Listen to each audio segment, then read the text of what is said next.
Assalamualaikum warahmatullahi wabarakatuh. Hello everyone. We are from Group 3 Class 11B2. In this nice occasion, we are going to explain about hortatory text. And let us introduce ourselves. People call me Bangga. My name is Dea Yulia. My name is Deli Trilestari. My name is Tiara Putri Algifari. My name is Naufal Marsdia. My name is Ragil Dwi Ardiansyah. And enjoy For watching. Jadi yang pertama adalah definisi dari hortatory exposition text. Hortatory exposition text is a type of the text that intended to explain to the listener and reader that something should or should not happen or be done. Jadi hortatory text exposition itu adalah teks yang ditujukan kepada pembaca atau pendengar untuk menjelaskan sesuatu yang harus dilakukan atau yang seharusnya tidak dilakukan. To persuade the leaders or listening that something is true, and to analyze the topic by developing an argument to support it. Let's see the structure of the text. The first one, we have thesis. In the thesis, usually the writer or the speaker give the point of view about the things that will be discussed. Jadi, penulis atau pembicara akan memberikan gambaran umum tentang hal yang akan dibahas. And after that, after thesis, we have arguments. Arguments, usually the writer or the speaker give his or her arguments, opinions to strengthen the point in the thesis. Jadi, dia akan memberikan contoh-contoh alasan kenapa hal itu harus dilakukan atau kenapa hal itu tidak harus dilakukan. Jadi, dia memberikan pendapatnya dan juga contohnya. Dia juga boleh menambahkan data-data yang ada to support the arguments for the opinion. And last is recommendation. In this recommendation, usually the writer or the speaker will provide a conclusion of the text. Jadi, dia akan menyimpulkan poin-poin yang sudah disebutkan dan yang terakhir, dia akan memberikan saran kepada pendengar ataupun kepada pembaca teks tersebut. Jadi, dia lebih memberikan saran atau merekomendasikan untuk melakukan sesuatu atau tidak melakukan sesuatu. Now, let's see the language features of the text. Number 1, using simple present tense atau kata kerja bentuk pertama, yaitu subject plus verb 1 plus s or es. Kenapa menggunakan simple present tense? Karena teks ini menyampaikan pendapat yang bersifat umum dan merupakan fakta serta tidak terikat referensi waktu. Number 2, using passive voice to emphasize the main object described, yaitu object plus to be plus verb 3 plus by plus subject. Hortatory text ini menggunakan passive voice atau kalimat pasif untuk memberikan penekanan pada objek pokok yang dijelaskan.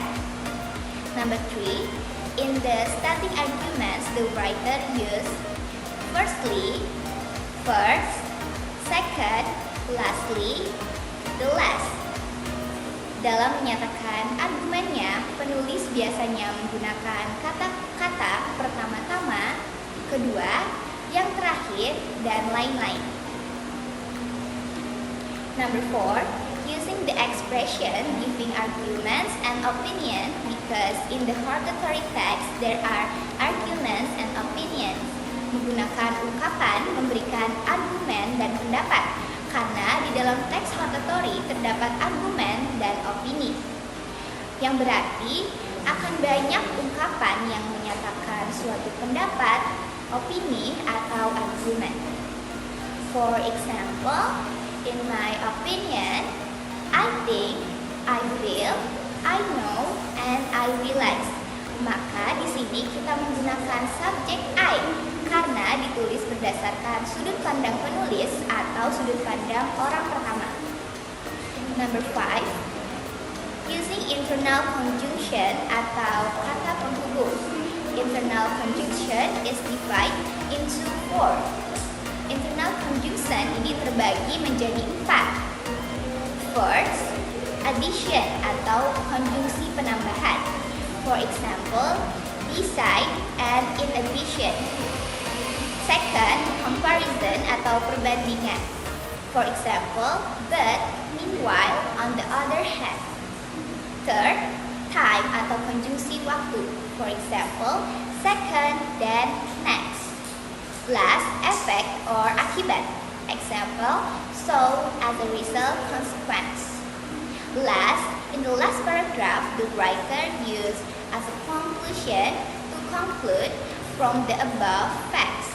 Jadi, di paragraf terakhir, penulis biasanya menggunakan kata-kata sebagai kesimpulan untuk menyimpulkan.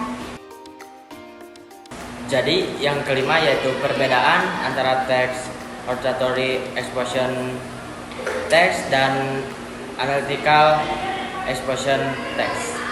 Hortatory text exposition is a text of spoken or written text that intended to explain the letters or reads that something should or should not have or be done.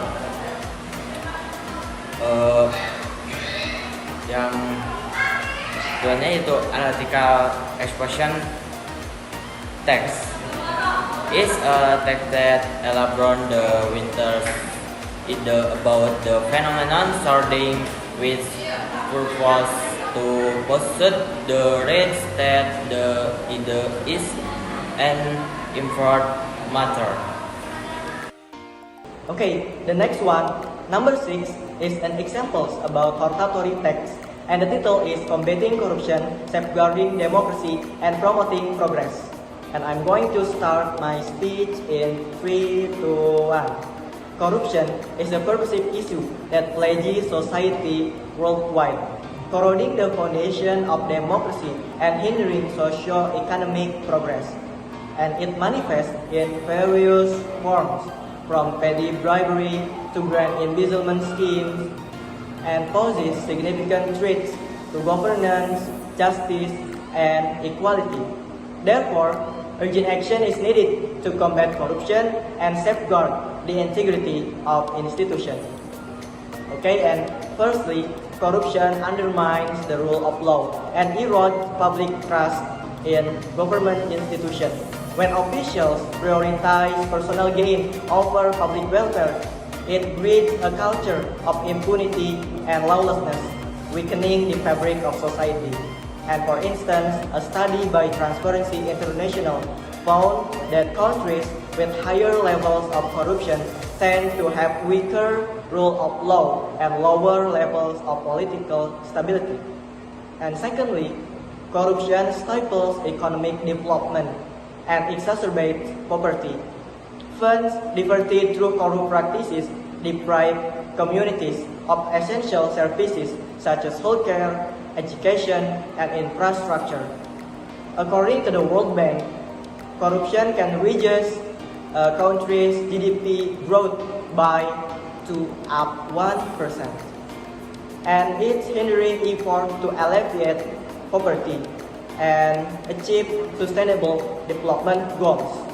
Thirdly, corruption perpetuates social inequality and exacerbates disparities in wealth and opportunity.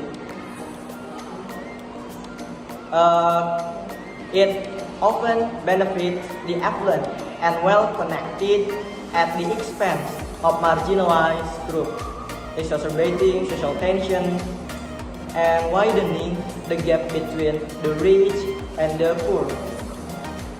And a report by Oxfam International revealed that corruption disproportionately affects the most vulnerable population and perpetuating cycles of poverty and exclusion. In conclusion, combating corruption requires a collective effort involving government, civil society, and citizens. Strong anti-corruption measures, including transparency, accountability, and judicial independence. All of them are very essential to holding corrupt individuals accountable and restoring public trust.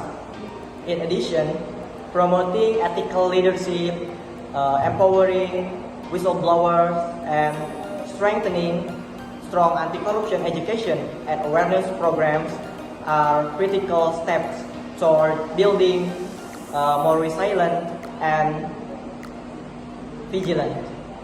And then we as citizens, we must remain that actively advocate for transparency and then accountability and integrity in all aspects of public life. Thank you for watching. Bye.